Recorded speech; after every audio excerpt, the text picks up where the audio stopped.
Hi, I'm Carl Turner, reporting for Pixels and Pills from the BDI Social Communications and Healthcare Conference, and I have here with me Damien Basile. Yeah, hi, how you doing? It's nice to meet you. You too.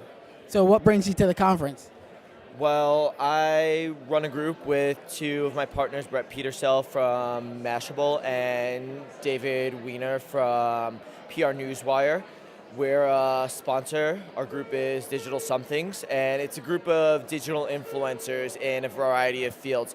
So yesterday we had an event that brought together social media people in heavily regulated industries. So we had people from Pfizer, who is a major portion here, JetBlue, Deutsche Bank, PR Newswire, speaking about the issues that they face in regulating committees and compliance organizations within their own organization, and how they deal with that in social media, where it's more about connecting with your organization and your audience.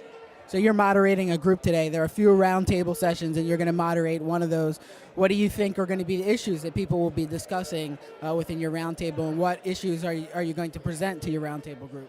Well, the roundtable that I'm moderating is on social media for social good. I've dealt personally as a social strategist with a lot of nonprofits and setting them up in social media and talking about best practices and the tools that they can use. So I've put together a document that goes through 101, 102, and 103 tactics. So depending on where the 8 to 10 people are in my two groups, it depends on where we'll go from that, really.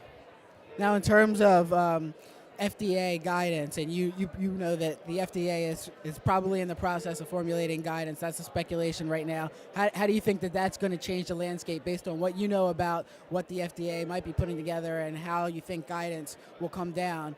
How do you think that's going to change the industry? Well, basically I tell anybody in any industry that has to deal with any compliance organization, your best practices should be always putting everything out there as much as you can without giving away trade secrets. Say, giving as much disclosure if you're an agency, let's say in the ad world, and you're promoting your client, you say that they're a client, or if they're a partner, or if it's sponsored. There's just certain things you put out there so you don't run afoul of the law. You always want to make sure that your back is covered in case some law or rule comes down on you and tries to make you the example. You don't want to be the example.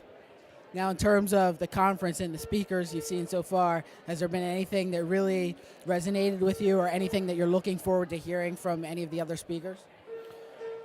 Well, there was a statistic put out there by somebody speaking from Johnson & Johnson that said 50% of doctors have used and use Wikipedia. So I'm interested in seeing where the resources develop for doctors that are a little more vetted. Even though Wikipedia is seen as a really good resource crowdsourced by a lot of people, it's still not something that's crowdsourced by doctors.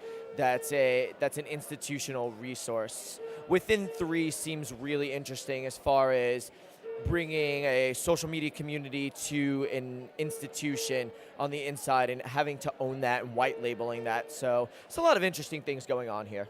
Great, thanks for your time. Of course, you too. I'm Carl Turner, reporting for Pixels and Pills from the BDI Social Communications and Healthcare Conference.